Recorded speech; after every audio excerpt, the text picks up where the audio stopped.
Namaku Putri. Usiaku kini 34 tahun. Sudah 11 tahun aku menikah dengan Mas Nizar, lelaki sederhana yang menjadi imam dalam rumah tanggaku. 11 tahun bukan waktu yang sebentar. Lewat masa-masa manis awal pernikahan, melewati badai ekonomi yang kadang menerpa, dan kini kami menikmati kebahagiaan sederhana bersama dua buah hati. Rafa, putra sulungku yang sekarang duduk di kelas 1 SD, dan Aisyah, putri kecilku yang lucu berusia 4 tahun. Setiap pagi, rutinitasku sama. Bangun jam 4 subuh, sholat, lalu menyiapkan sarapan. Mas Nizar biasanya membantu memberesi tempat tidur dan memandikan Aisyah sebelum berangkat kerja. Rafa sudah mandiri, dia bisa mandi sendiri meski kadang masih harus diingatkan untuk menggosok gigi dengan benar. Kami tinggal di pinggiran kota, di rumah sederhana warisan orang tua Mas Nizar yang sudah kami renovasi sedikit demi sedikit. Rumah tipe 45 dengan 3 kamar tidur, 1 kamar mandi, dapur yang menyatu dengan ruang makan, dan teras depan yang cukup luas untuk dijadikan tempat main anak-anak. Halamannya tidak terlalu besar, tapi cukup untuk tempat Rafa berlarian dan Aisyah bermain ayunan kecil yang Mas Nizar buatkan dari ban bekas. Mas Nizar bekerja sebagai staf administrasi di Rumah Sakit Islam Kota. Setiap hari ia berangkat pukul 6:30 pulang pukul 5 sore. Kadang lembur jika ada pekerjaan menumpuk. Gajinya pas-pasan, cukup untuk kebutuhan sehari-hari jika diatur dengan baik. Tapi kami bersyukur, karena masih bisa menabung sedikit demi sedikit untuk pendidikan anak-anak. Aku sendiri punya usaha sampingan membuat kue kering. Keahlian ini kuturunkan dari ibuku yang memang jago membuat kue. Dulu sebelum menikah, aku sering membantu ibu membuat kue pesanan tetangga. Setelah menikah dan punya anak, aku memutuskan untuk serius menekuni usaha ini. Biasanya usaha kueku ramai jika mendekati hari raya. Lebaran, Natal, Tahun Baru Imlek, bahkan hari raya keagamaan lainnya sering dapat pesanan. Nastar, kastengel, putri salju, lidah kucing, semua jenis kue kering bisa kubuat. Kadang pesanan bisa menggunung hingga aku kewalahan sendiri. Tapi di luar momen itu, ya sekedar tambahan saja. Pesanan hanya datang dari tetangga atau teman-teman sekolah Rafa yang kadang butuh kue untuk acara arisan atau syukuran. Aku tidak pernah mengeluh. Ini rezeki halal, dan aku menikmatinya. Membantu suami mencari nafkah tambahan tanpa harus meninggalkan kewajiban sebagai ibu rumah tangga adalah kebahagiaan tersendiri bagiku. Put, nanti habis antar Rafa sekolah, temani aku ke rumah ibu ya, ucap Mas Nizar suatu pagi sambil menyuapi Aisyah yang susah sekali makan. Anak bungsu kami ini memang paling susah kalau soal makan. Harus dibujuk, diancam, dan kadang dikejar-kejar dulu baru mau membuka mulut. Ibu sakit lagi, Nizar? Tanyaku sambil membereskan piring kotor. Tanganku cekatan mencuci piring sambil sesekali melirik Aisyah yang masih memainkan sendoknya. Katanya sih batuk-batuk udah seminggu nggak sembuh. Kemarin aku telepon, ibu bilang nggak apa-apa, cuma batuk biasa. Tapi aku nggak enak hati. Batuk sampai seminggu itu nggak biasa, Put. Aku mengangguk. Ibu mertuaku, Ibu Ratna, tinggal sendiri di rumah tuanya yang tidak terlalu jauh dari rumah kami. Rumah itu sudah berusia lebih dari 30 tahun, peninggalan almarhum bapak. Beliau menjanda sejak Mas Nizar masih SMA, ditinggal wafat suaminya karena serangan jantung. Sejak itu, Ibu Ratna hidup sendiri, sesekali ditengok anak-anaknya. Mas Nizar 2 bersaudara. Kakaknya perempuan bernama Niken, sudah menikah dengan Mas Danang. Mereka tinggal di perumahan mewah, tidak terlalu jauh juga dari rumah Ibu Ratna. Rumah mereka besar, ada 2 mobil di garasi, dan anak-anak mereka sekolah di sekolah favorit. Dari luar, hidup mereka terlihat sempurna. Tapi entah kenapa, untuk sekadar menengok ibu kandung sendiri, sepertinya selalu ada halangan. Setiap aku tanya, Mas Nizar hanya menghela nafas. Sudah biasa, Put. Kak Niken itu sibuk dengan dunianya sendiri. Katanya sih banyak urusan. Aku tak pernah mau ambil pusing. Yang penting aku dan Mas Nizar selalu berusaha hadir untuk Ibu Ratna. Setelah mengantar Rafa ke sekolah, sekolahnya tidak jauh, hanya 500 meter dari rumah, aku dan Mas Nizar meluncur ke rumah Ibu Ratna.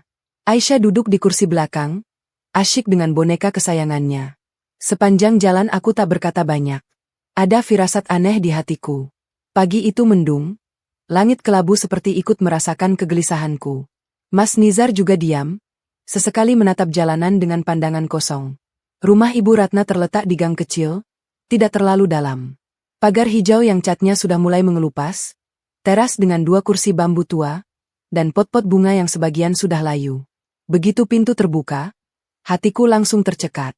Ibu Ratna terlihat pucat sekali. Wajahnya kusut, matanya cekung, dan bibirnya kering pecah-pecah. Beliau duduk di kursi tamu sambil memegangi dadanya, nafasnya terdengar berat. Ibu sesak. Ucapnya lemah. Suaranya hampir tak terdengar, seperti orang kehabisan tenaga. Mas Nizar langsung berlari masuk. Bu, kenapa? Kok bisa sesak? Udah dari kapan? Udah 3 hari sebenarnya. Ibu pikir cuma batuk biasa. Tapi tadi pagi, ibu mau bangun dari tempat tidur rasanya mau pingsan. Aku segera mendekat, meraba dahi Ibu Ratna. Hangat. Bu, ibu demam. Sudah minum obat. Obat batuknya habis. Put. Ibu pikir bisa beli sendiri nanti, tapi badan rasanya nggak enak banget. Males gerak. Aku menghela nafas. Melihat kondisi Ibu Ratna yang memprihatinkan, aku langsung mengambil alih. Mas Nizar tampak bingung dan panik.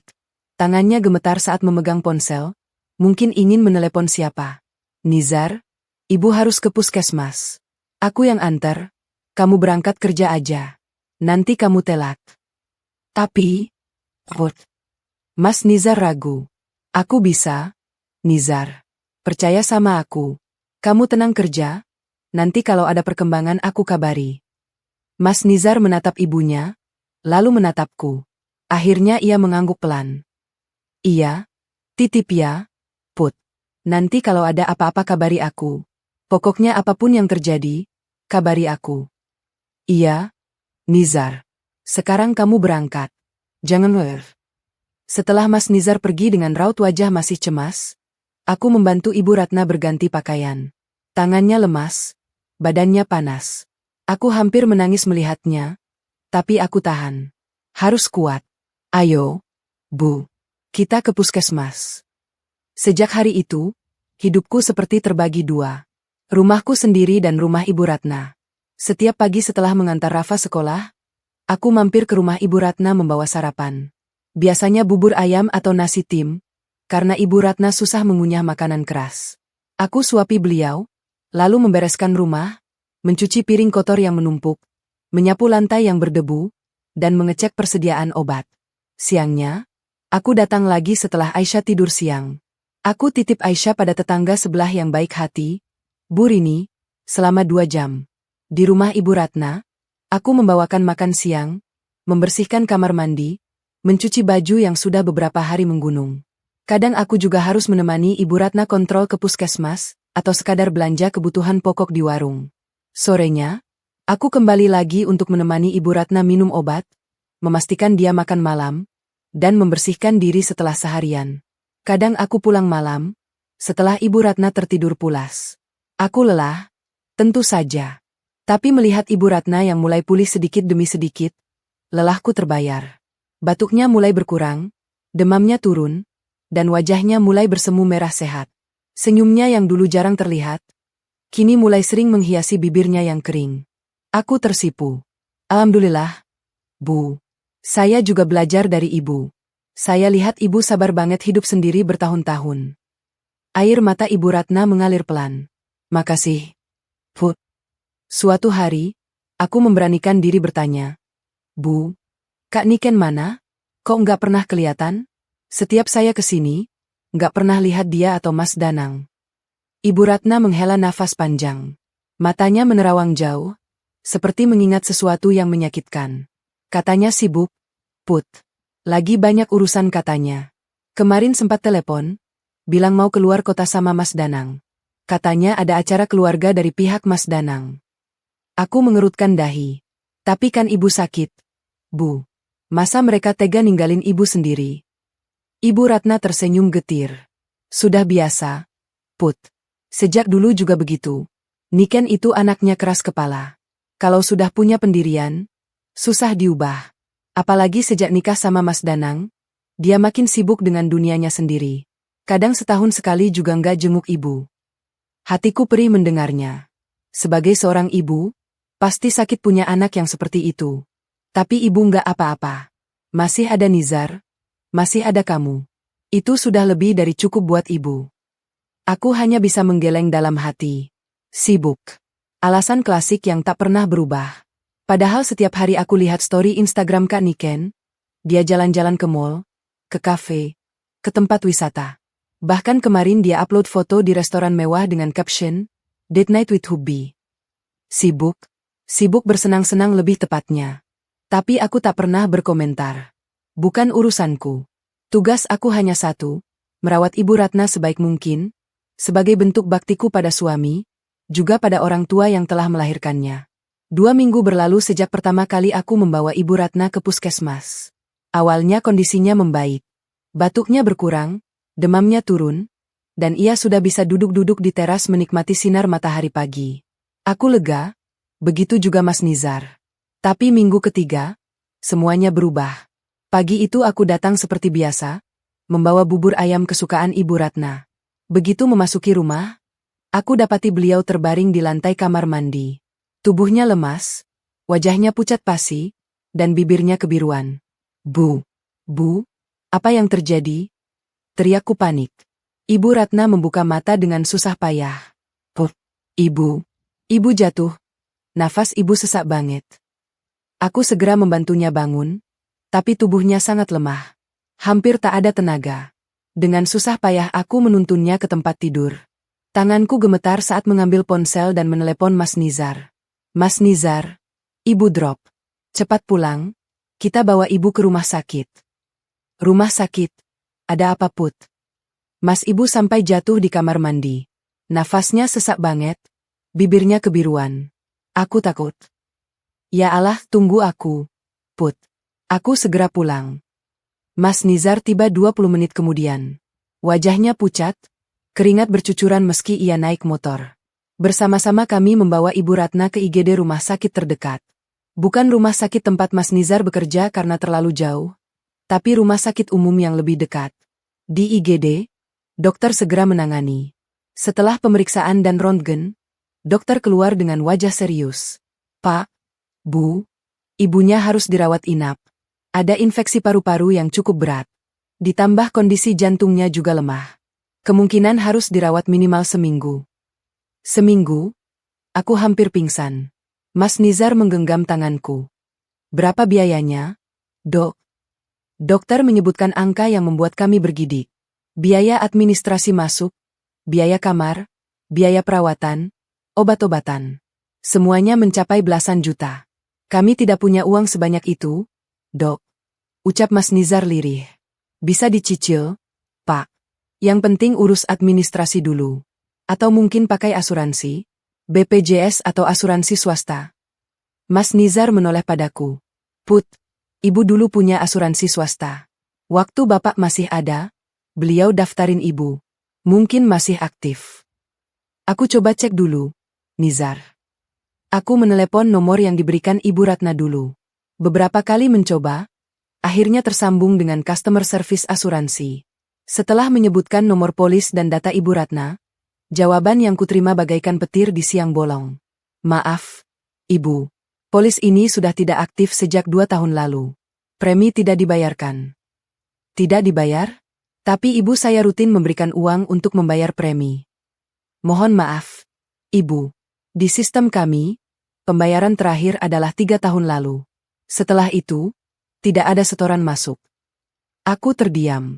Tanganku gemetar memegang ponsel. Mas Nizar melihat perubahan di wajahku. Ada apa, Put? Aku harus tanya ibu dulu, Nizar. Aku masuk ke ruang perawatan sementara.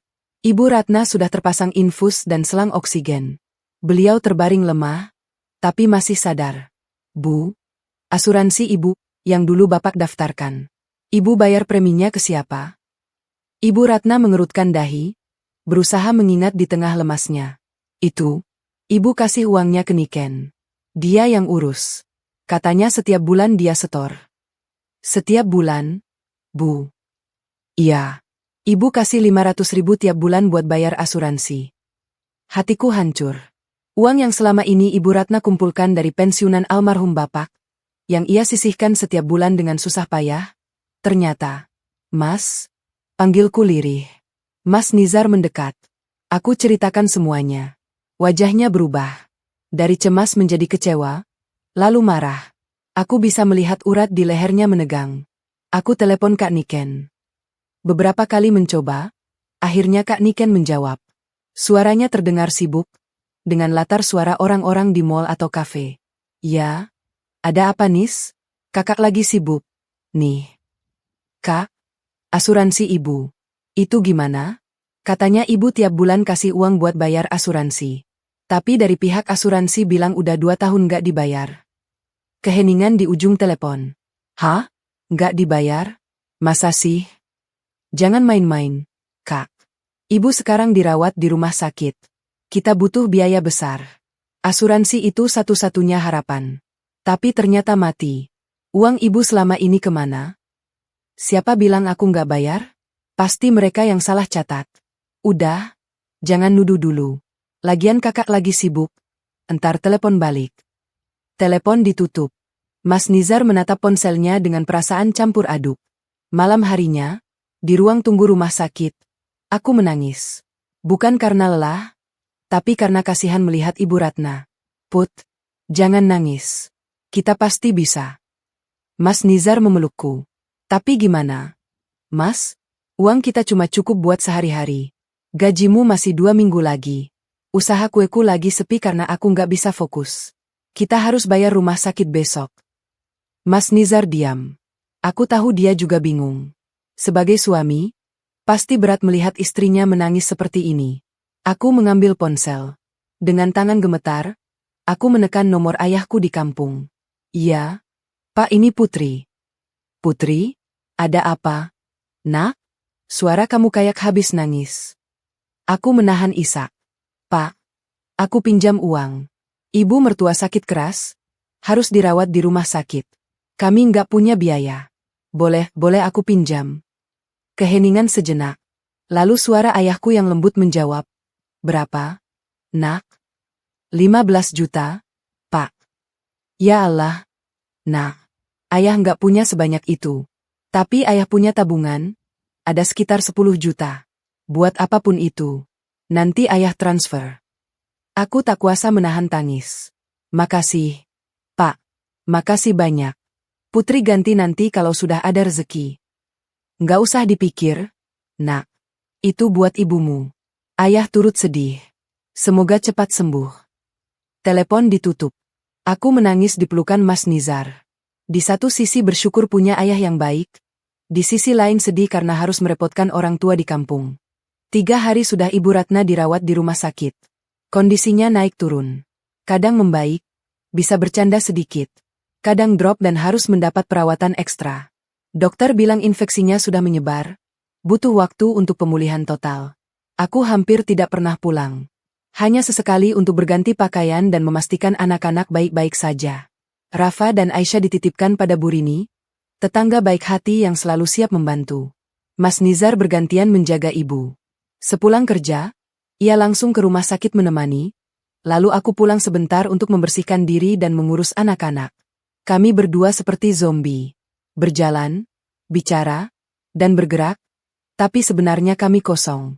Lelah fisik dan batin. Tapi kami harus kuat, demi Ibu Ratna, demi anak-anak, demi keluarga kami. Hari itu, Mas Nizar sedang bertugas di kantor. Aku sendirian di ruang tunggu, menunggu Ibu Ratna yang sedang menjalani fisioterapi pernapasan. Aku membuka ponsel, mencoba mencari hiburan sejenak dari rasa penat. Dan seperti biasa, jari-jariku tanpa sadar membuka Instagram. Story pertama yang muncul membuat jantungku berhenti berdetak. Alhamdulillah, rezeki anak soleh. Mobil baru kesayangan. Perjuangan suami istri yang kompak. Di foto itu, Kak Niken dan Mas Danang berpose di samping sebuah mobil mewah warna putih. Mobil itu mengkilat, model terbaru, dengan pita besar di kap mesin. Mereka tersenyum lebar, bahagia, seperti tak punya beban sedikit pun. Kak Niken memakai baju baru, tas branded, dan make-up sempurna. Mas Danang terlihat gagah dengan kemeja batik mahal. Di latar belakang, terlihat showroom mobil mewah. Jadi mereka benar-benar membeli mobil baru. Aku menatap layar ponsel dengan perasaan campur aduk. Marah, sedih, kecewa, semuanya jadi satu. Kemudian aku melihat story berikutnya. Video singkat Kak Niken sedang mengelus mobilnya dengan caption, "Sayang banget sama kamu. Perawatan pertama nanti kita ke salon mobil ya, sayang." Dan story selanjutnya, foto mereka berdua di restoran mewah, dengan caption, "Celebrate our new car." Alhamdulillah. Air mataku jatuh tanpa bisa kubendung. Aku menoleh ke arah ruang perawatan. Di balik pintu kaca itu, Ibu Ratna terbaring lemah. Tubuhnya kurus, matanya cekung, napasnya masih terbantu selang oksigen. Beliau berjuang melawan sakitnya, sementara anak kandungnya berpesta pora merayakan mobil baru. Beliau tidak tahu. Beliau tidak tahu bahwa uangnya selama ini, uang pensiun bapak yang disisihkan setiap bulan dengan susah payah, telah habis untuk membeli mobil mewah itu. Uang untuk asuransi, uang untuk kesehatannya, telah dikorupsi oleh anaknya sendiri. Aku menangis. Bukan karena lelah, tapi karena sakit hati. Sakit hati melihat ketidakadilan ini.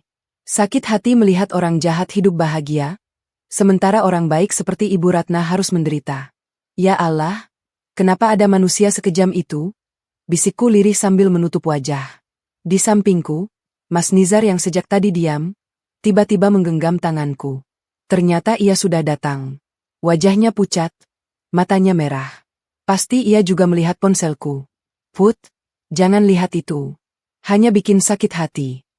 Aku nggak sengaja, Mas. Tiba-tiba muncul. Mas Nizar menghela nafas panjang. Ia duduk di sampingku, memelukku erat. Maafin aku, Put. Maafin keluargaku yang brengsek ini. Bukan salahmu, Mas.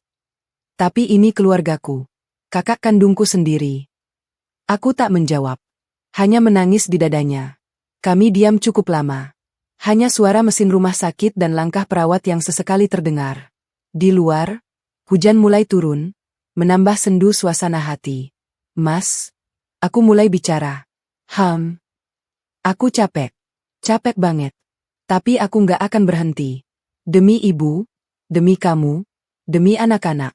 Tapi aku cuma nggak ngerti, gimana orang bisa setega itu. Mas Nizar mengelus punggungku. Aku juga nggak ngerti, Put. Mungkin mereka buta hati. Mungkin mereka sudah termakan dunia. Tapi mobil baru, Mas. Mereka beli mobil baru, sementara ibu di sini, terbaring lemah, dan biaya rumah sakit aja kita pinjam dari ayahku.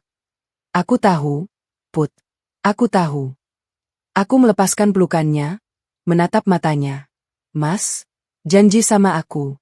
Kita nggak akan pernah jadi kayak mereka. Kita akan selalu ingat, harta itu titipan. Keluarga itu segalanya. Mas Nizar mengangguk mantap. Janji, Put. Demi Allah, aku janji. Kami berpelukan lagi. Dua insan yang lelah, yang terus berjuang di tengah badai. Di luar, hujan semakin deras. Tapi di dalam hati kami, ada secercah harapan bahwa semua ini akan berlalu. Bahwa kebaikan akan selalu menang. Malam itu, saat Mas Nizar tertidur kelelahan di kursi tunggu, aku masih terjaga. Aku memandanginya, lalu memandang ke arah ruang Ibu Ratna. Dua orang yang kucintai sedang berjuang dengan caranya masing-masing. Dan aku akan terus berjuang untuk mereka. Esoknya, uang dari ayahku masuk. 10 juta rupiah. Jumlah yang sangat berarti di saat kritis seperti ini. Kami segera membayar administrasi rumah sakit dan membeli obat-obatan yang dibutuhkan. Ibu Ratna mulai menunjukkan perkembangan. Tapi di sisi lain, di dalam hati Kak Niken, bibit-bibit kejahatan mulai tumbuh subur. Kecemburuan dan ketamakan akan segera meledak. Dan aku, tanpa sadar, sudah menjadi target utamanya. Aku tak tahu apa yang akan terjadi. Tapi satu hal yang kuyakini, Allah selalu bersama orang-orang yang sabar. Dan aku akan bersabar, seberat apapun ujiannya. Sore itu, saat Mas Nizar pulang sebentar untuk mengurus anak-anak dan mengambil beberapa keperluan, Ibu Ratna tiba-tiba memanggilku. Tangannya yang kurus meraih lenganku dengan sisa tenaga yang ada. Put, sini, nak. Ibu mau ngomong sama kamu. Aku segera mendekat. Wajah Ibu Ratna memang sedikit lebih segar dibanding kemarin.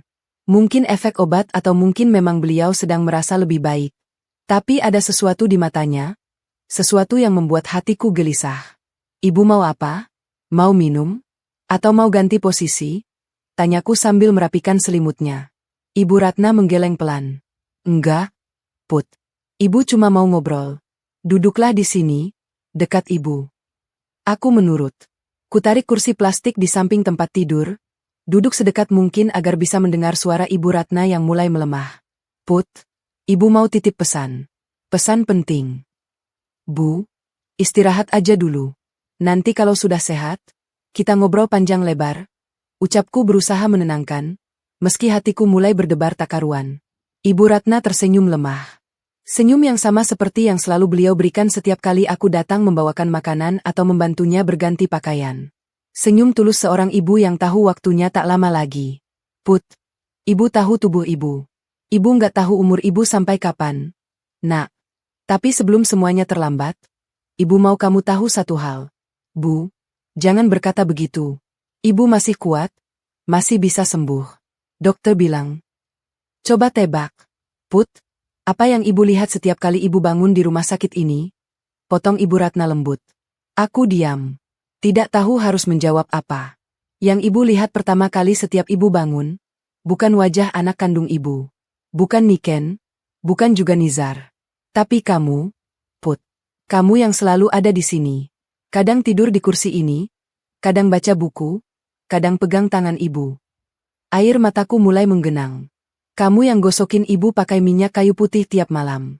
Kamu yang suapin ibu makan walau ibu sering muntah lagi. Kamu yang gendong ibu ke kamar mandi, yang bersihin ibu, yang gantiin pakaian ibu. Kamu lakukan semua tanpa pernah mengeluh.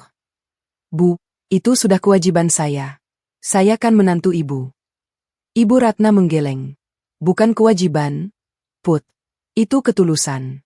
Ibu tahu perbedaan antara orang yang melakukan sesuatu karena kewajiban dan karena tulus.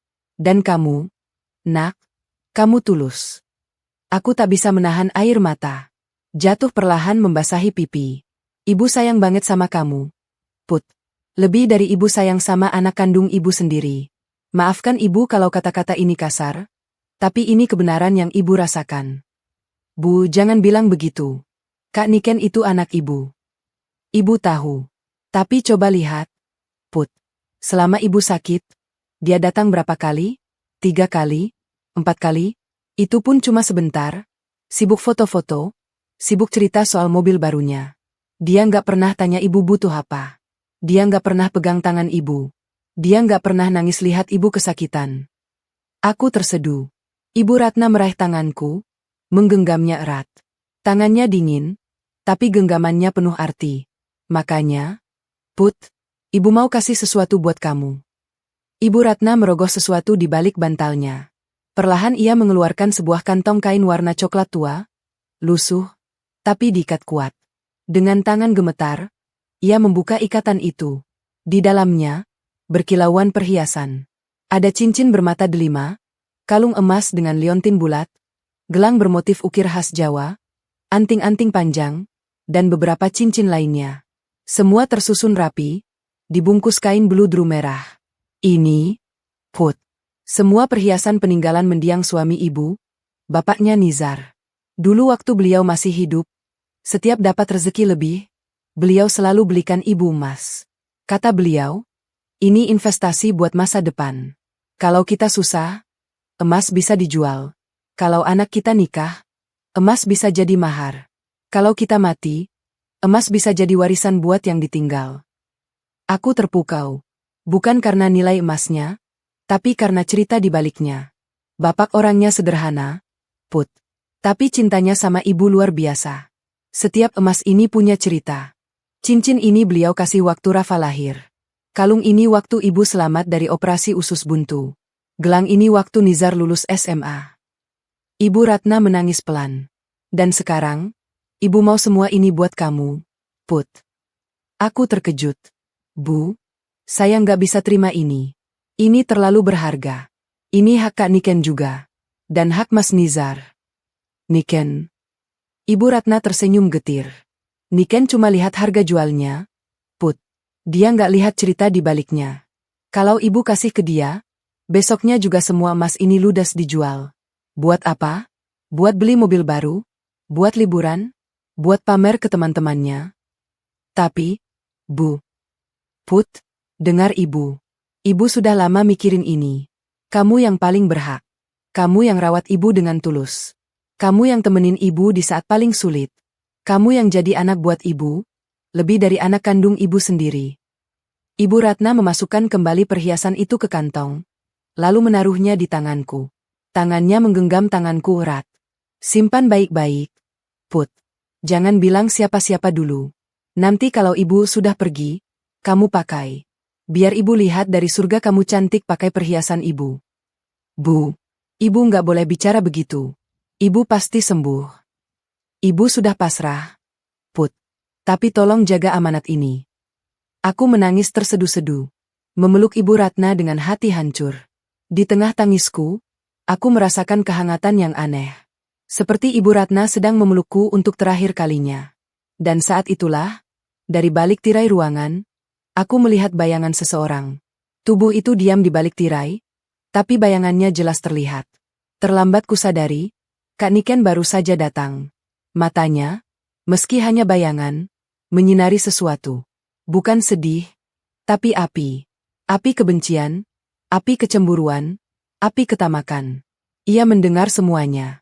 Ia mendengar bahwa perhiasan yang selama ini diincarnya akan diberikan padaku. Bayangan itu menghilang. Tak lama kemudian terdengar suara langkah kaki menjauh. Kak Niken pergi tanpa masuk, tanpa menengok ibunya, tanpa salam. Aku menggenggam kantong kain itu erat-erat. Hatiku berdebar tak karuan. Aku tahu, ini awal dari sesuatu. Sesuatu yang buruk. Tapi aku tak tahu, bahwa dari situlah semua petaka dimulai. 3 hari setelah percakapan itu, pagi-pagi sekali ponselku berdering. Aku lihat layar, nama Mas Nizar muncul. Aneh, biasanya ia tidak menelepon sepagi ini. Kami tinggal di rumah, karena malam itu aku memutuskan pulang untuk membersihkan diri dan mengurus anak-anak yang sudah seminggu lebih hanya dititipkan pada Bu Rini. Iya, Mas? Jawabku masih setengah mengantuk. Suara di seberang membuatku tersentak bangun. Tangis. Mas Nizar menangis. Tangis laki-laki dewasa yang pecah, hancur, tak terkendali. Put, ibu meninggal. Dunia serasa berhenti berputar.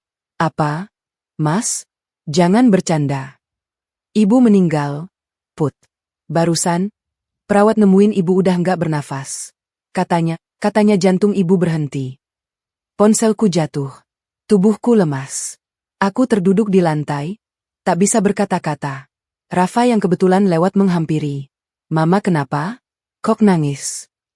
Aku memeluknya erat. Menangis sejadi-jadinya. 1 jam kemudian, aku sudah sampai di rumah sakit. Mas Nizar duduk di kursi tunggu, wajahnya kacau. Matanya bengkak, rambutnya acak-acakan, bajunya kusut. Ia seperti kehilangan separuh jiwanya. Mas? Panggilku lirih. Ia menatapku. Dan tanpa bicara, ia langsung memelukku erat. Bahunya bergetar. Ia menangis lagi. Oh, ibu pergi? Put. Ibu pergi. Aku mengelus punggungnya. Aku tahu, Mas. Aku tahu. Sabar ya, Mas. Ibu sekarang sudah tenang di sisi Allah. Tapi aku belum sempat pamit, Put. Kemarin aku pamit, ibu masih bisa senyum. Ibu bilang, Nizar, jaga kesehatan, jangan lupa sholat. Aku kira besok masih bisa lihat ibu lagi. Aku ikut menangis. Ibu sudah pamit, Mas. Lewat kata-kata itu, kami berpelukan cukup lama. Sampai seorang perawat datang memberitahu bahwa jenazah sudah siap dibawa ke kamar jenazah. Mas Nizar menghela nafas panjang. Ia menggenggam tanganku. Put, temenin aku. Iya, Mas, aku di sini. Kami berjalan menuju kamar jenazah. Langkahku berat, langkah Mas Nizar lebih berat lagi. Begitu melihat jasad Ibu Ratna yang terbujur kaku, tertutup kain putih, Mas Nizar jatuh tersungkur. Ibu maafin Nizar, Bu. Maafin Nizar belum bisa jadi anak yang berbakti. Maafin Nizar belum bisa buat ibu bahagia. Aku membantunya berdiri. Mas, jangan begitu. Ibu pasti bangga sama Mas. Ibu lihat Mas selalu berusaha jadi anak baik. Di kamar jenazah yang dingin itu, aku memandang wajah Ibu Ratna untuk terakhir kalinya. Beliau tenang. Sangat tenang. Senyum tipis terukir di bibirnya yang pucat. Seolah beliau pergi dengan damai, tanpa beban. Ibu, terima kasih sudah menerima saya jadi menantu. Terima kasih sudah sayang sama saya. Doakan kami ya, Bu. Doakan kami yang masih di sini. Aku mencium keningnya. Dingin, tapi terasa hangat di hati. Pemakaman berlangsung siang harinya.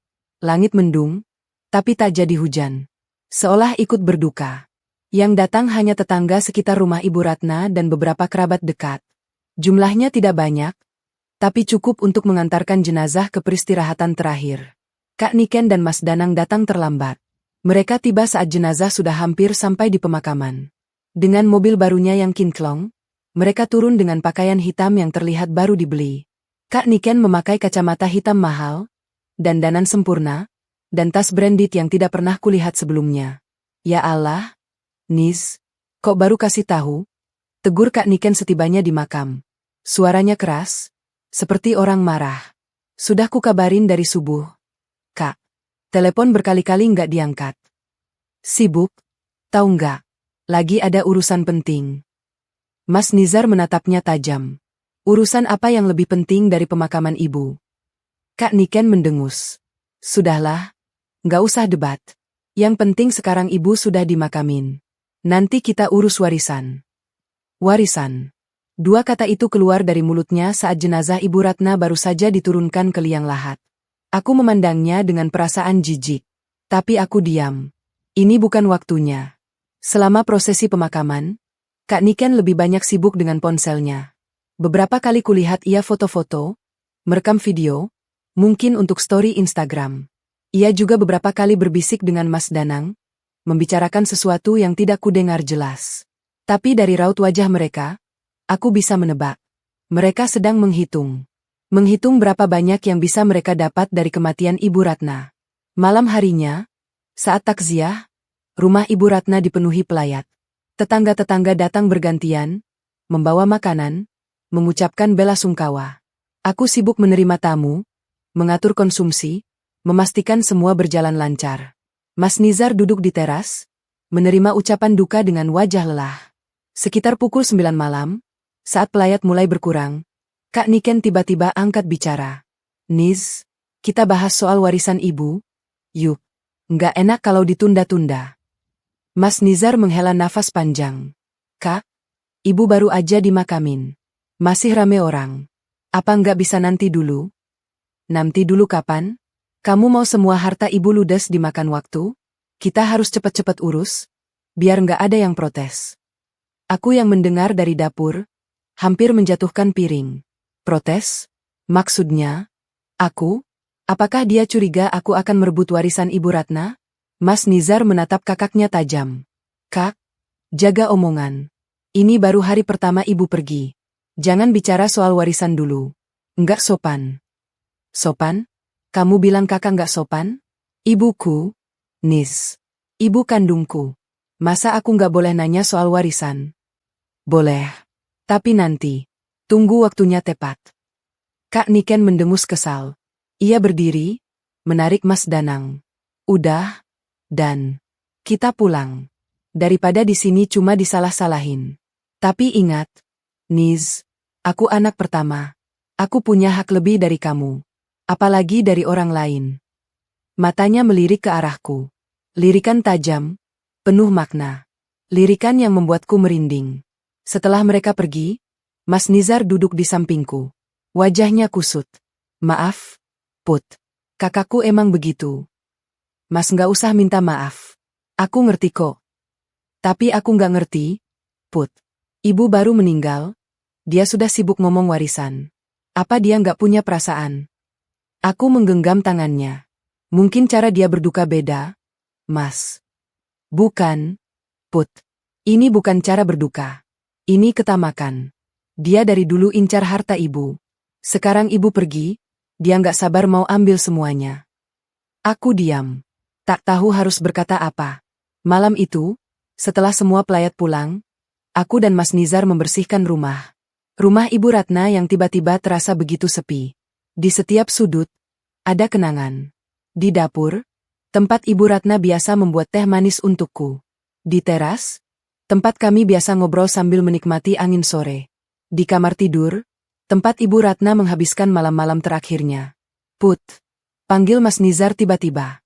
Iya, Mas. Ibu pernah ngomong apa sama kamu sebelum pergi? Aku berhenti.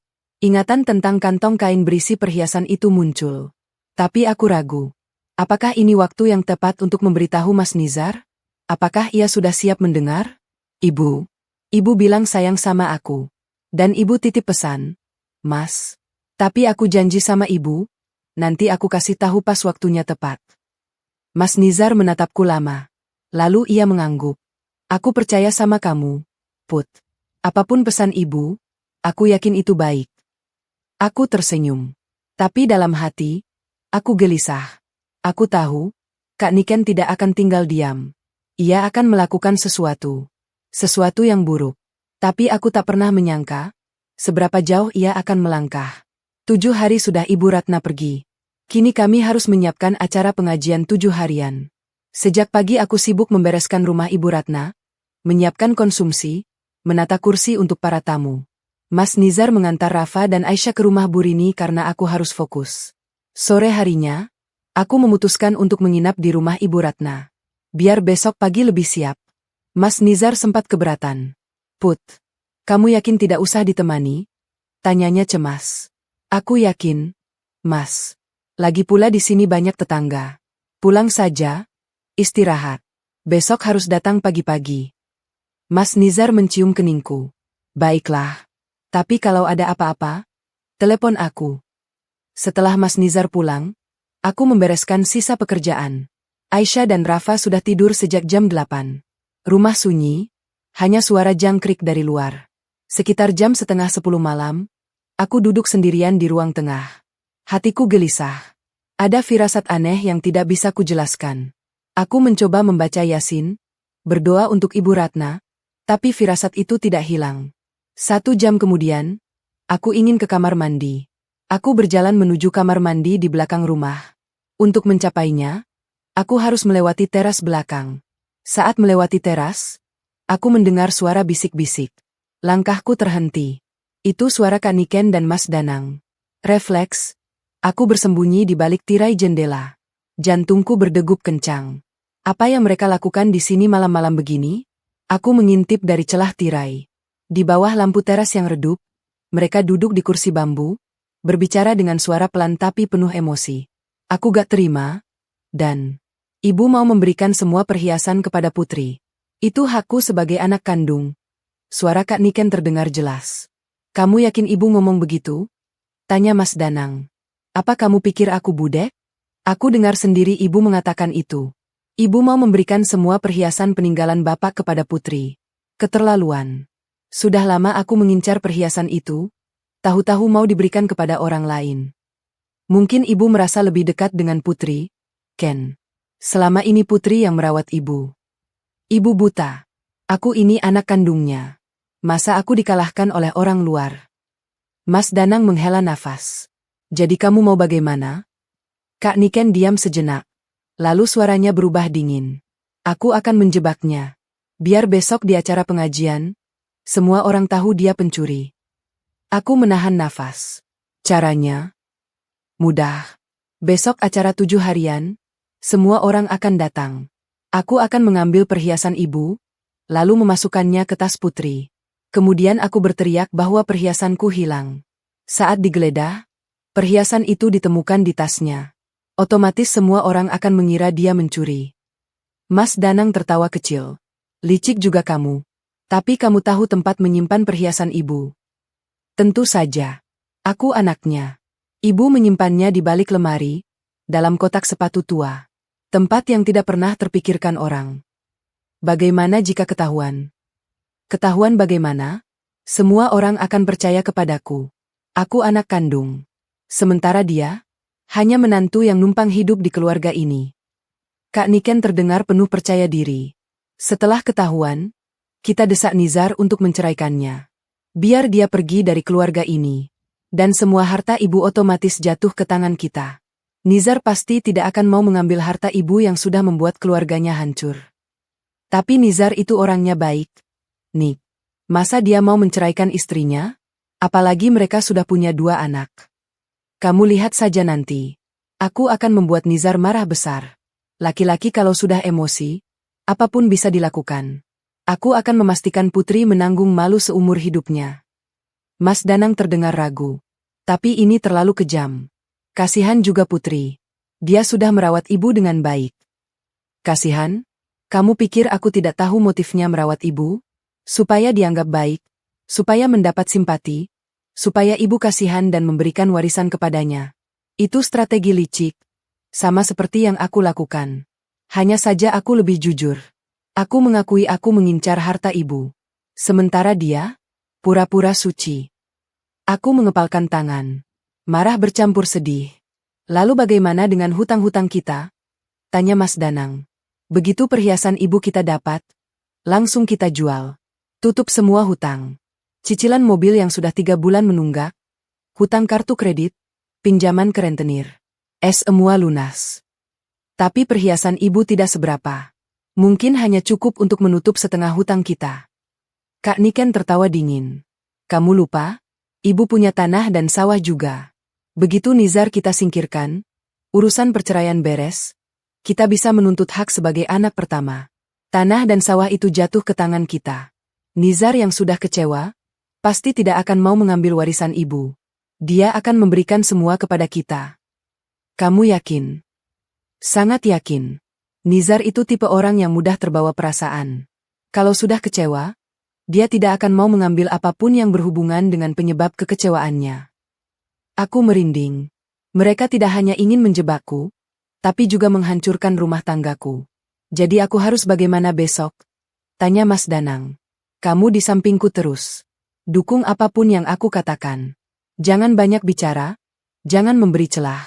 Pokoknya kamu harus menjadi suami yang setia, yang percaya kepada istrinya. Biar semua orang melihat kita kompak. Lalu soal perhiasan asli ibu. Nanti malam juga aku ambil. Kamu tunggu di mobil, jaga-jaga jika ada yang melihat. Aku akan masuk melalui jendela belakang yang tidak dikunci. Ambil perhiasan, lalu kita pulang. Besok pagi, kita datang lebih awal, masukkan ke tas Putri sebelum dia sadar. Jam berapa kita datang? Jam 6 pagi. Putri pasti sibuk di dapur, menyiapkan konsumsi. Tasnya biasanya diletakkan di dekat kursi tamu. Mudah kok. Aku menggigit bibir. Tanganku gemetar. Tapi aku harus tenang. Perlahan, tanpa suara, aku mengeluarkan ponsel dari saku gamisku. Kurekam percakapan mereka dari balik tirai. Arahkan ponsel ke celah kecil, rekam suara mereka. Setelah ketahuan, kita desak Nizar untuk menceraikannya. Aku akan membuat Nizar marah besar. Perhiasan ibu kita jual, tanah dan sawah juga. Aku merekam semua. Sampai mereka selesai bicara, sampai mereka berdiri dan berjalan menuju mobil. Tak lama kemudian, kudengar suara mobil meninggalkan rumah. Mereka pergi. Tapi aku tahu, mereka akan kembali. Besok pagi, dengan rencana jahatnya. Aku mengecek rekaman. Suaranya jelas. Cukup untuk menjadi bukti. Aku kembali ke kamar dengan hati-hati. Di sampingku, Rafa dan Aisyah tertidur pulas. Mereka tidak tahu bahwa besok pagi, ibu mereka akan difitnah sebagai pencuri. Aku tidak boleh kalah. Aku harus bertahan, bukan hanya untuk diriku, tapi untuk mereka. Tapi satu hal yang membuatku takut, aku belum memberitahu Mas Nizar. Kenapa? Mungkin karena aku ingin mereka terjebak dengan rencananya sendiri. Mungkin karena aku ingin Mas Nizar melihat sendiri betapa jahat kakaknya. Atau mungkin aku takut dia tidak akan percaya padaku. Dan itu akan menjadi kesalahan terbesarku. Aku memeluk Aisyah, berdoa dalam hati. Ya Allah, lindungi kami. Beri aku kekuatan. Buka jalan keluar yang terbaik. Malam itu aku tidak bisa tidur. Mataku terbuka lebar, menatap langit-langit kamar. Sesekali aku mengecek ponselku, memastikan rekaman itu aman. Aku backup ke cloud, kirim ke emailku, pastikan tidak hilang. Pagi itu, matahari bersinar cerah. Sangat cerah, seolah tidak ikut berduka dengan kepergian Ibu Ratna. Padahal hatiku mendung, gelap, penuh kecemasan. Tapi aku harus tegar. Hari ini adalah acara pengajian 7 harian, Dan aku sebagai menantu harus menjadi tuan rumah yang baik. Sejak jam 6 pagi aku sudah sibuk di dapur. Membuat teh dan kopi, menata kue di nampan, menyiapkan air minum di termos-termos besar. Beberapa tetangga sudah datang membantu. Bu Rini, tetangga yang baik hati, ikut memotong-motong kue. Bu RT juga datang dengan membawa nampan tambahan. Dari balik pintu dapur, aku bisa melihat ruang tamu. Kak Niken dan Mas Danang sudah datang. Mereka duduk manis di sofa, sesekali tersenyum pada tamu yang datang. Senyum palsu yang membuatku muak. Tapi aku diam. Aku tunggu waktu yang tepat.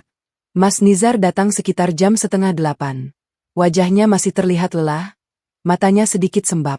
Semalam ia memang tidur di rumah, tapi mungkin juga tidak bisa memejamkan mata. Put, kamu sudah dari tadi sibuk? Tanyanya sambil mengecup keningku. Iya, Mas. Tapi gak apa-apa. Aku kuat. Makasih ya, Put. Sudah mau repot-repot. Untuk ibu, Mas. Aku ikhlas. Mas Nizar tersenyum tipis. Lalu ia masuk ke ruang tamu untuk menyambut tamu-tamu yang mulai berdatangan. Jam 8 pagi, pengajian dimulai. Seorang ustadz memimpin tahlil dan doa. Suara lantunan ayat suci memenuhi rumah. Semua tamu duduk khusyuk, termasuk Kak Niken yang sesekali masih terlihat memegang ponselnya. Aku duduk di pojok ruangan, dekat dengan pintu dapur. Dari sana aku bisa melihat semua orang. Aku juga bisa melihat tasku yang masih tergeletak di dekat kursi tamu. Tas coklat tua itu sekarang menyimpan rahasia yang dimasukkan Kak Niken tadi pagi. Sekitar jam 9.30, pengajian selesai.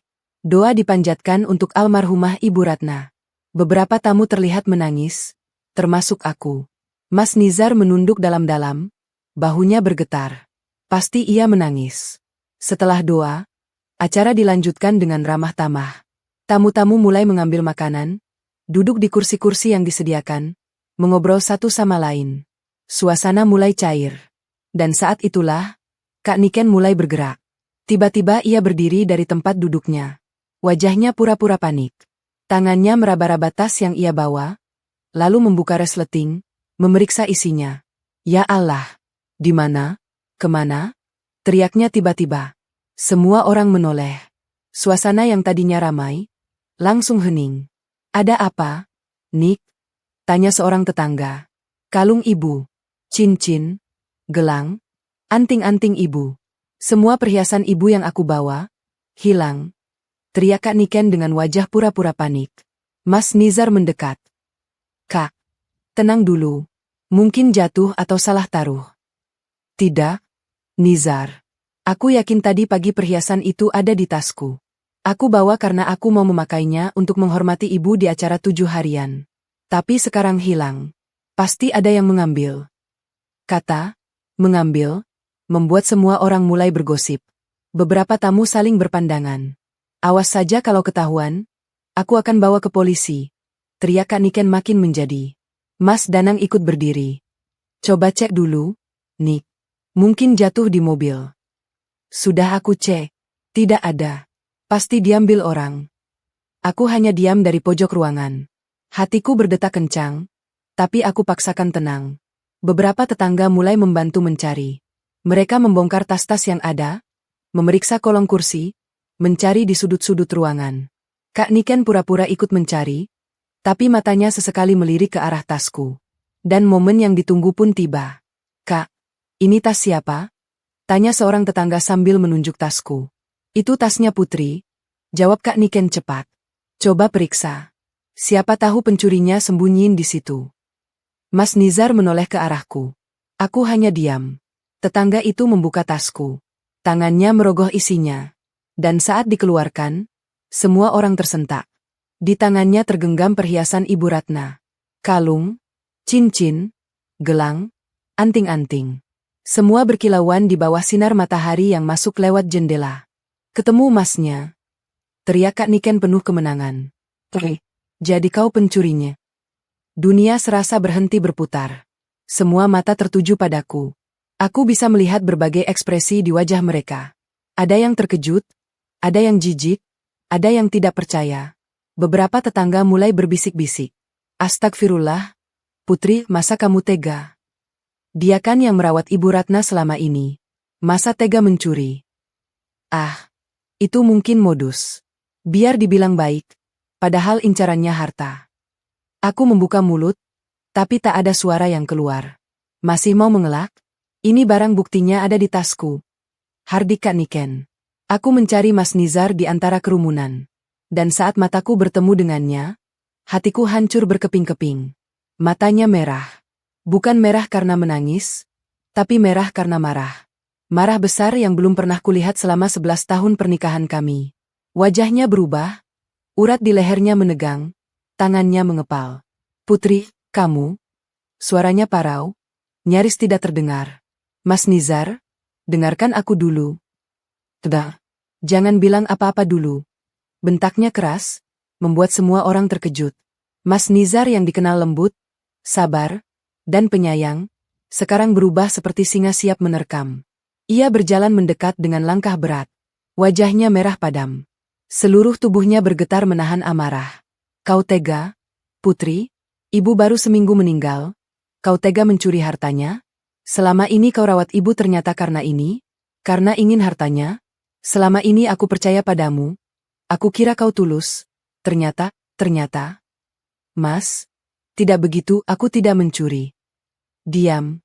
Bentaknya sekali lagi, membuat Aisyah yang memeluk kakiku dari belakang menangis ketakutan. Rafa yang sedari tadi diam, ikut menangis. Papa jangan marah sama mama. Papa jahat. Kalian diam. Papa sedang bicara dengan mama. Hardik Mas Nizar pada anak-anak kami sendiri. Aku tak percaya. Suamiku, ayah dari anak-anakku, berteriak pada mereka karena marah padaku. Aku melihat ketakutan di mata Rafa dan Aisyah. Mereka belum pernah melihat papa mereka seperti ini. Mas Nizar, tolong, dengarkan aku dulu. Suaraku hampir putus asa. Tidak perlu dengar. Buktinya sudah jelas. Ini di tasmu. Kamu pencuri. Kamu pengkhianat. Dan aku. Mas Nizar berhenti sejenak, menarik nafas dalam-dalam. Matanya merah, air mata hampir jatuh, tapi amarah masih mendominasi. Putri, aku kecewa sama kamu. Aku gak nyangka kamu begitu selama ini. Kalau kamu begini kita cerai saja Put. Sekarang juga. Dunia serasa runtuh. Kak Niken tersenyum puas di belakang. Mas Danang terkekeh pelan. Beberapa tetangga berteriak kaget. Seorang ustadz yang tadi memimpin pengajian segera maju. Astagfirullah, Nizar. Jangan gegabah. Ini masih bisa dibicarakan baik-baik.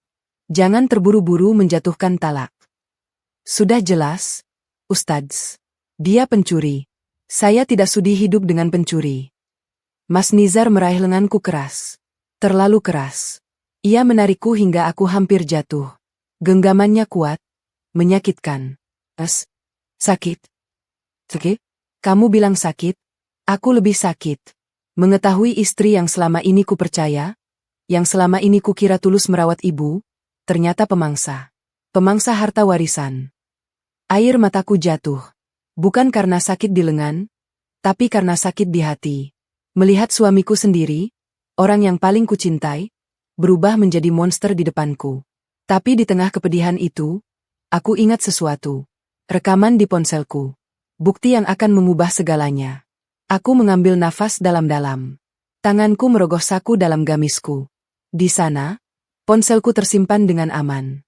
Dengan satu sentuhan, video rekaman semalam akan terputar. Mas Nizar, kataku lirih, berusaha tenang di tengah badai. Sebelum kau benar-benar menjatuhkan talak, sebelum kau menghancurkan rumah tangga kita di depan semua orang, dengarkan ini dulu. Kak Niken menyeringai. Mau mengelak lagi, Putri? Sudah. Nizar, jatuhkan talak sekarang. Biar dia kapok. Biar dia tahu rasanya menjadi pencuri. Tapi Mas Nizar hanya diam. Menatapku tajam. Tangannya masih mencengkeram lenganku, tapi tekanannya sedikit berkurang. Aku mengangkat ponselku. Menekan play. Dan suara dari teras belakang semalam mulai terdengar. Aku tidak terima, dan ibu mau memberikan semua perhiasan kepada Putri. Aku akan menjebaknya. Biar besok di acara pengajian, semua orang tahu dia pencuri. Mudah. Besok acara 7 harian, aku akan mengambil perhiasan ibu, lalu memasukkannya ke tas Putri. Setelah ketahuan, kita desak Nizar untuk menceraikannya. Biar dia pergi dari keluarga ini. Aku akan membuat Nizar marah besar. Laki-laki kalau sudah emosi, apapun bisa dilakukan. Ruangan itu hening 1000 bahasa. Semua orang terpaku. Wajah Kak Niken yang tadi penuh kemenangan, kini berubah pucat pasi. Mas Danang mundur perlahan, ingin menghilang dari kerumunan. Mas Nizar terdiam. Tangannya yang tadi mencengkeram lenganku, kini lemas. Ia menatap ponselku, lalu menatap kakaknya sendiri dengan pandangan tak percaya. Kamu? Kak Niken mencoba bertahan. Itu rekaman palsu. Settingan. Putri sengaja ingin memfitnahku. Rekaman palsu? Aku berkata lirih. Kak, aku juga merekam wajah kalian semalam. Ingin kuperlihatkan. Kak Niken terdiam. Mas Danang sudah berjalan menuju pintu. Kak Niken, sambungku. Perhiasan yang kau masukkan ke tasku tadi pagi itu perhiasan palsu. Perhiasan KW yang kau beli di pasar. Aku sudah mengganti perhiasan asli ibu dengan yang palsu sejak semalam, setelah mendengar rencana jahat kalian. Aku mengeluarkan sesuatu dari balik jilbabku. Sebuah kantong kain kecil. Saat kubuka, semua orang melihat perhiasan yang sama persis dengan yang ada di tasku. Ini perhiasan asli Ibu Ratna, yang dititipkan beliau kepada saya sebelum meninggal. Dan ini, aku menunjuk perhiasan di tangan tetangga tadi. Itu palsu. Aku berdiri dari pojok ruangan. Semua mata kini tertuju padaku. Dengan tenang, aku berjalan mendekati kerumunan. Setiap langkahku terasa berat, tapi aku harus tegar. Aku harus menyelesaikan ini. Kak Niken menatapku dengan mata penuh kebencian. Jadi benar kan selama ini kamu mencuri? Kamu emang udah rencanain ini dari jauh-jauh hari buat hancurin aku. Aku menggeledah pelan. Aku tidak pernah punya niat menghancurkan siapapun. Aku hanya ingin melindungi diriku dan keluargaku. Semalam aku tidak sengaja mendengar percakapan kalian. Saat aku mau ke kamar mandi, aku dengar suara orang berbicara. Aku kira maling, ternyata kalian. Mas Nizar yang sejak tadi diam, kini angkat bicara. Kak, kenapa? Kenapa kau lakukan ini semua? Ibu baru saja meninggal. Kak Niken menatap adiknya dengan mata berkaca-kaca. Tapi bukan air mata penyesalan, melainkan air mata kekalahan. Kau tahu, Nis, aku capek. Capek melihat ibu lebih sayang sama dia daripada aku. Aku anak kandung. Aku yang lahir dari rahim ibu. Tapi ibu lebih memilih dia daripada aku. Ibu tidak pernah memilih. Nick.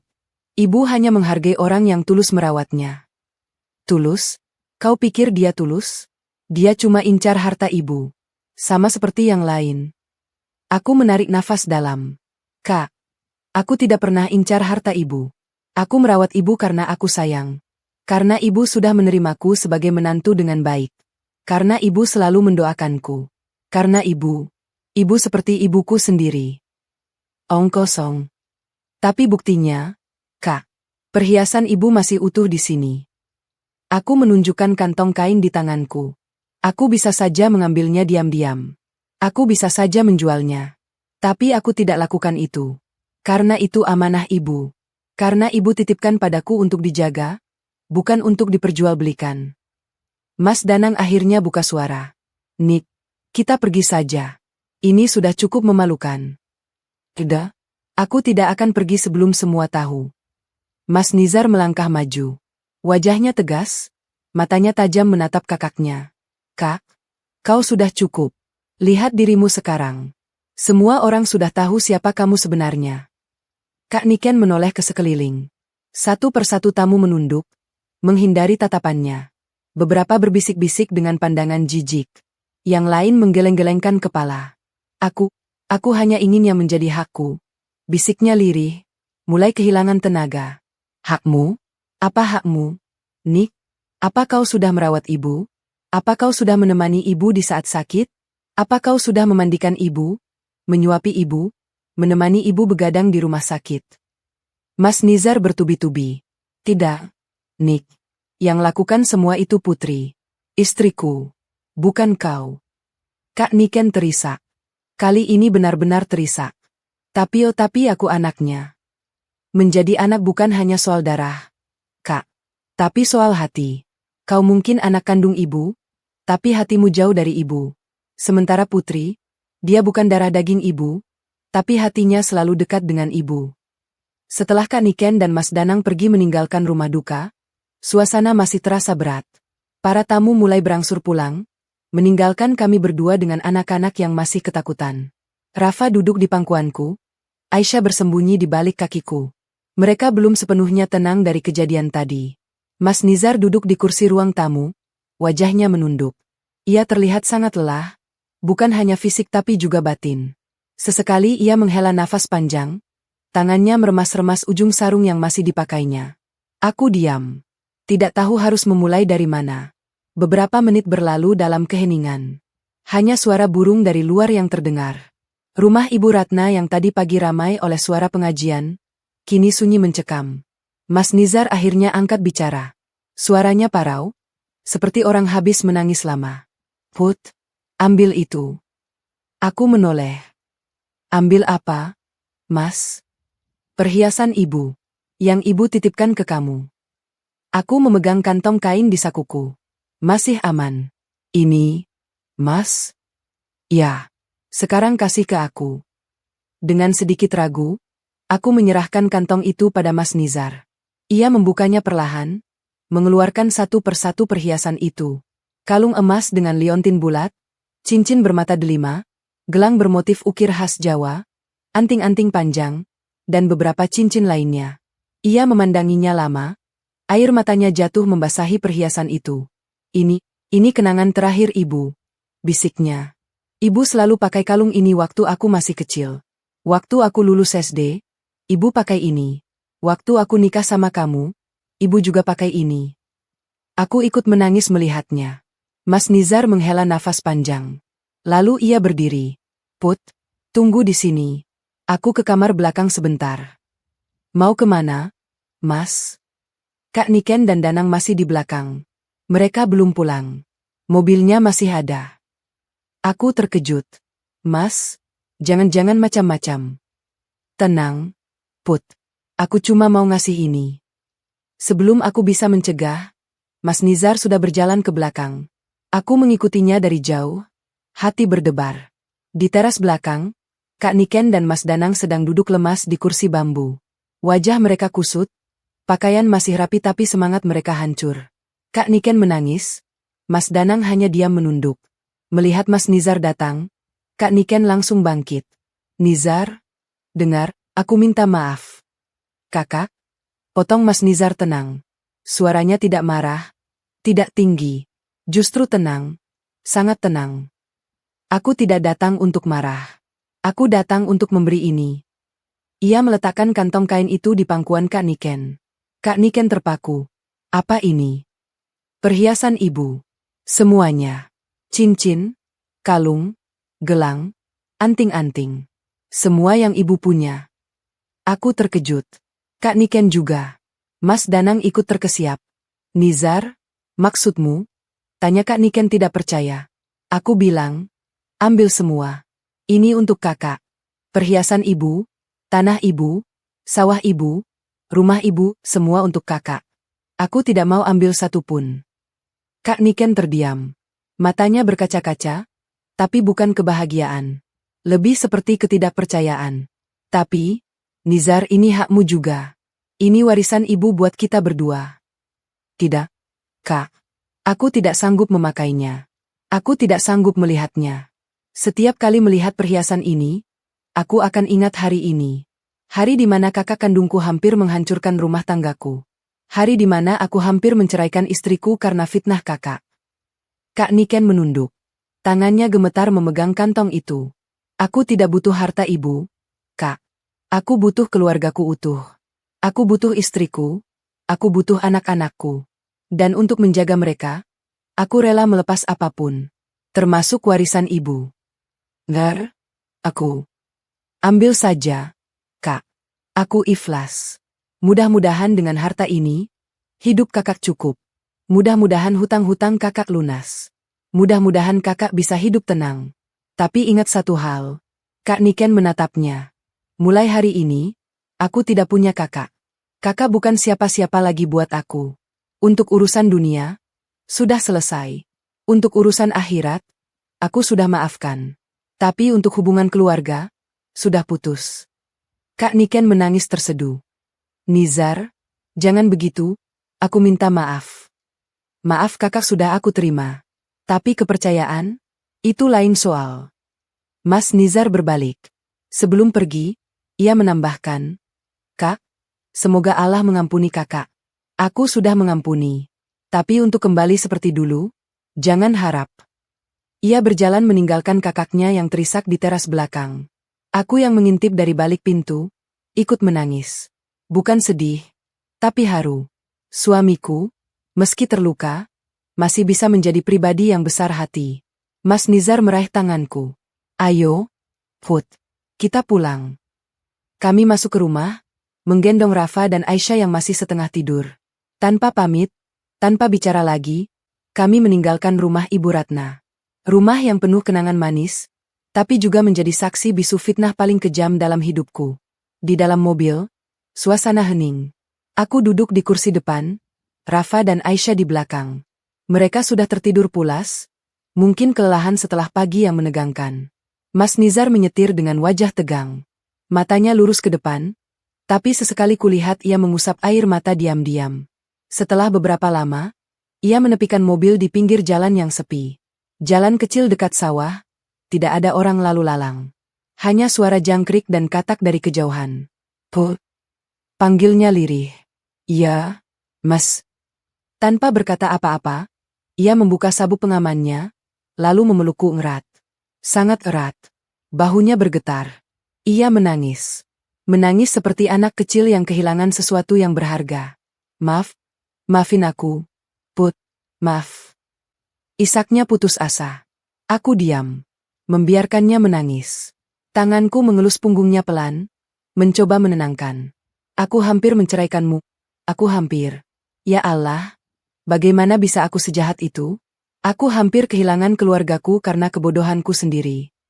Mas, aku marah, Put. Aku marah karena aku pikir kamu mengkhianati kepercayaan ibu. Aku masih sedih, pikiranku kacau, dan ketika dengar kamu dituduh mencuri, aku seperti kemasukan setan. Aku menghela nafas. Aku tahu, Mas. Aku mengerti. Tapi aku tetap salah. Aku sempat kasar sama kamu. Aku pegang tanganmu keras-keras sampai sakit. Aku bentak anak-anak di depan umum. Aku hampir mentalakmu di depan semua orang. Put, aku malu. Aku malu banget sama kamu. Aku melepaskan pelukannya, menatap matanya yang basah. Mata itu merah, bengkak, penuh penyesalan. Mas Nizar, dengar. Aku memang sakit hati. Aku sakit hati karena Mas percaya tuduhan itu tanpa bertanya padaku dulu. Tapi aku juga tahu, Mas sedang tidak baik-baik saja. Kehilangan ibu, terus dapat kejutan seperti itu, wajar kalau Mas kalut. Aku tidak akan menyalahkan Mas selamanya. Tapi tetap, aku seharusnya. Tapi aku juga punya salah, Mas. Aku tidak cerita padamu soal rekaman itu. Aku pikir biar mereka kena batunya sendiri. Tapi aku lupa, Mas suamiku, Mas imamku. Seharusnya aku cerita dari awal. Biar kita hadapi bersama. Aku minta maaf. Mas Nizar menggeleng keras. Kamu tidak salah, Put. Kamu cuma bertahan dari serangan mereka. Kamu hebat, luar biasa. Aku yang lemah, aku yang goyah. Ia mengusap air matanya, lalu menatap anak-anak di belakang. Rafa dan Aisyah masih tidur, tidak tahu apa yang terjadi. Rafa, Aisyah maafin Papa. Papa tadi marah-marah sama Mama, sama kalian. Papa salah. Papa janji, tidak akan ulangi lagi. Papa sayang kalian, sayang Mama. Meski anak-anak tidak mendengar, Mas Nizar tetap mengucapkannya. Seperti sebuah penegasan pada dirinya sendiri. Ia menarik nafas panjang, lalu menatapku lagi. Put, mulai sekarang, apapun yang terjadi, aku janji akan selalu dengarkan kamu dulu. Seburuk apapun beritanya, sebesar apapun buktinya, aku akan dengar penjelasanmu. Karena kamu istriku, karena aku percaya padamu. Aku tersenyum. Makasih, Mas. Makasih juga, Put. Sudah mau memaafkan aku. Sudah mau bertahan. Sudah mau menjadi istri yang hebat. Kami berpelukan lagi. Kali ini lebih hangat, lebih tenang. Di dalam mobil sederhana itu, di pinggir jalan yang sunyi, kami membangun kembali kepercayaan yang hampir runtuh. Put, bisiknya di telingaku. Aku sayang kamu. Sayang banget. Maafin aku yang hampir goyah. Aku memeluknya erat. Aku juga sayang Mas. Dan aku maafin. Sepenuhnya. Mobil melaju lagi. Rafa dan Aisyah masih tertidur pulas. Mas Nizar menyetir dengan lebih tenang. Sesekali ia menggenggam tanganku, lalu melepaskannya lagi karena harus memegang setir. Put, soal perhiasan ibu yang aku kasih ke kakak? Ia memulai. Tidak apa-apa, Mas. Aku ikhlas. Kamu ikhlas? Ikhlas banget. Aku memang tidak butuh perhiasan itu. Yang aku butuh cuma Mas, Rafa, Aisyah, dan keluarga kita utuh. Harta bisa dicari, Mas. Tapi keluarga, kalau sudah hancur, susah diperbaiki. Mas Nizar tersenyum. Senyum pertama setelah berjam-jam wajahnya tegang. Kamu benar. Harta bisa dicari. Tapi istri seperti kamu, susah dicari. Aku tersipu. Mas bisa aja. Ya benar. Buktinya, dari sekian juta perempuan di Indonesia, aku dapat kamu. Yang sabar, yang setia, yang mau merawat ibu sampai akhir hayatnya. Aku bersyukur banget, Put. Air mataku jatuh lagi. Tapi kali ini air mata bahagia. Mas Nizar, jangan bikin aku nangis terus. Iya. Nanti Aisyah tanya, kenapa Mama nangis lagi? Kami tertawa kecil. Di tengah perjalanan pulang, di dalam mobil yang melaju pelan, kami menemukan kembali kebahagiaan yang hampir hilang. Setibanya di rumah, Mas Nizar menggendong Rafa, aku menggendong Aisyah. Kami masuk ke rumah sederhana kami. Rumah yang hampir kehilangan nyawa karena pertengkaran tadi pagi. Put, istirahat dulu. Kamu pasti capek. Aku temenin Mas. Tidak usah. Istirahat. Besok kita urus semuanya. Sekarang, istirahat. Aku menurut. Merebahkan diri di samping Aisyah yang sudah diletakkan di tempat tidur. Mas Nizar duduk di kursi dekat jendela, memandangi langit malam. Mas, jangan tidur di kursi. Sini. Ia tersenyum. Sebentar. Aku mau nikmatin malam dulu. Malam di mana aku masih punya keluarga utuh. Aku tersenyum. Menatap punggungnya yang tegap. Suamiku. Imamku. Yang hari ini hampir goyah, tapi akhirnya kembali pada fitrahnya. Mas Nizar. Aku sayang Mas. Ia menoleh, tersenyum lebar. Aku sayang kamu juga, Put. Lebih dari apapun. Malam itu, kami tidur dengan damai. Luka masih ada, tapi kami tahu, dengan kebersamaan, semua akan sembuh.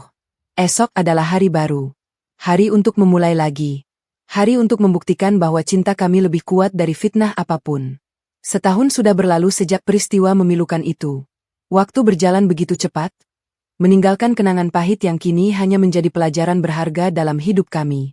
Hidup kami berjalan seperti biasa. Rafa naik ke kelas 2 SD, prestasinya bagus. Ia sering bercerita tentang teman-teman barunya dan guru yang baik hati.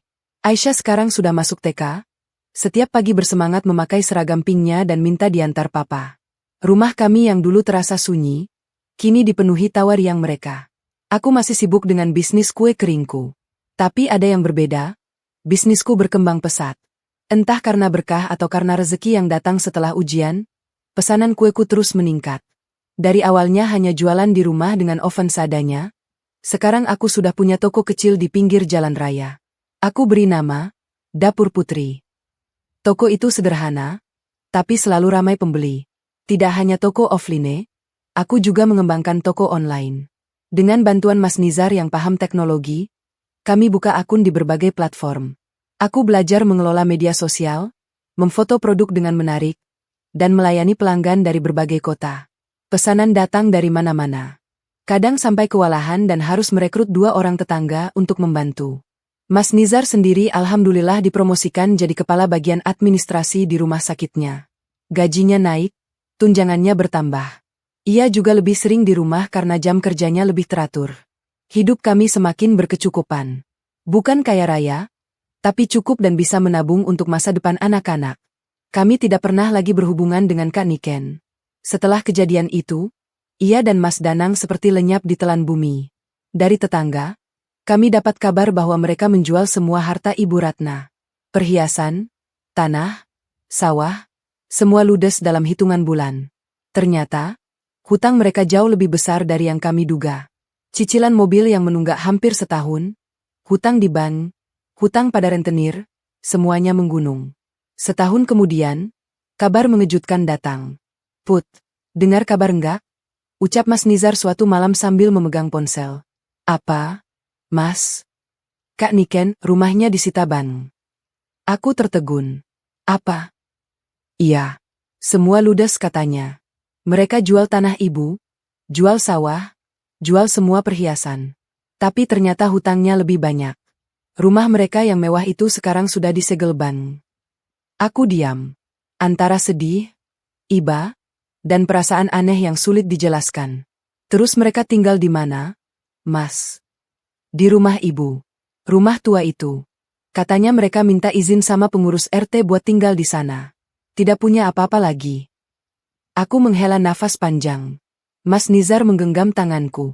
Aku tahu, kamu pasti iba. Tapi ingat, Put, mereka sudah memilih jalannya sendiri. Kita sudah berusaha baik, tapi mereka yang memilih untuk tidak bertobat. Tapi Mas, itu masih kakak Mas. Put, aku sudah memaafkan dia.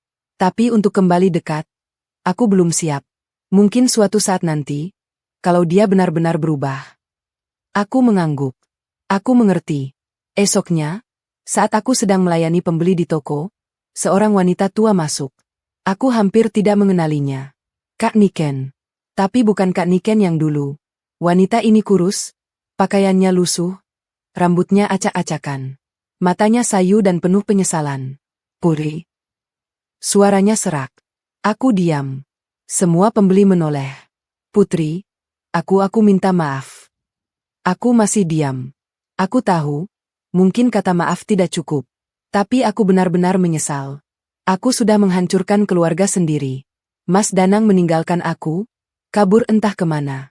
Aku sendiri, Putri, tidak punya siapa-siapa. Air matanya jatuh.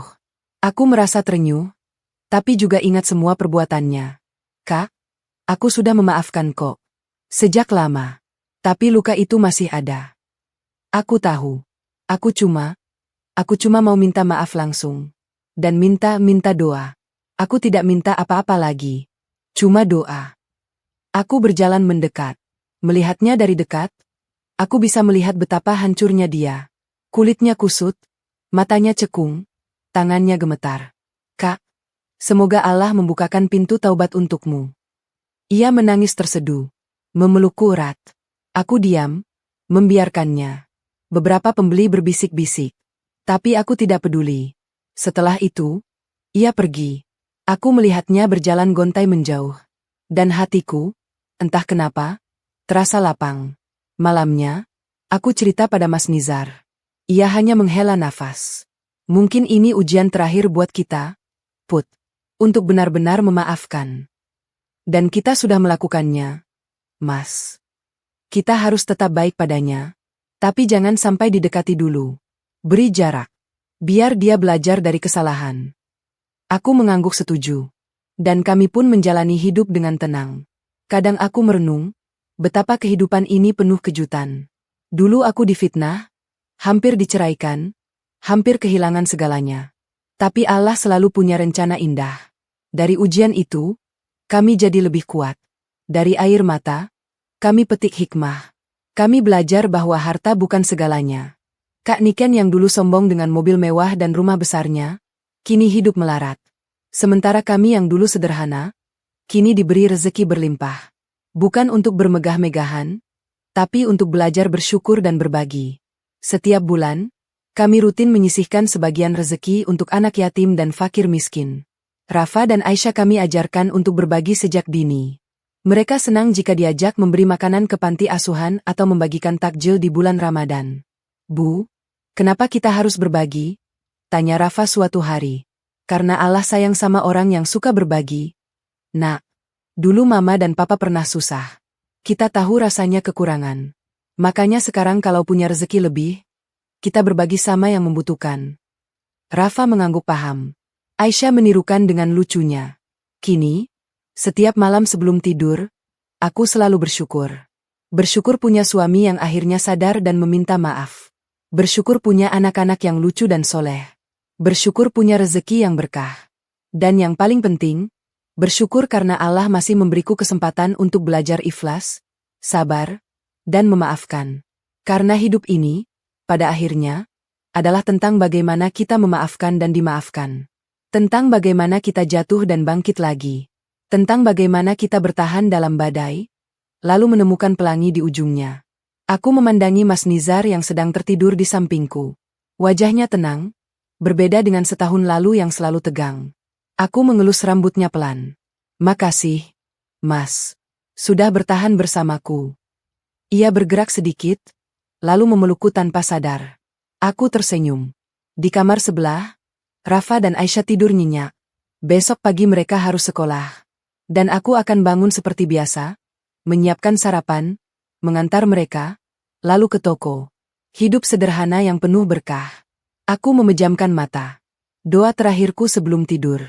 Ya Allah, terima kasih atas semua ujian yang Engkau berikan. Terima kasih karena selalu menyertaiku di saat paling sulit.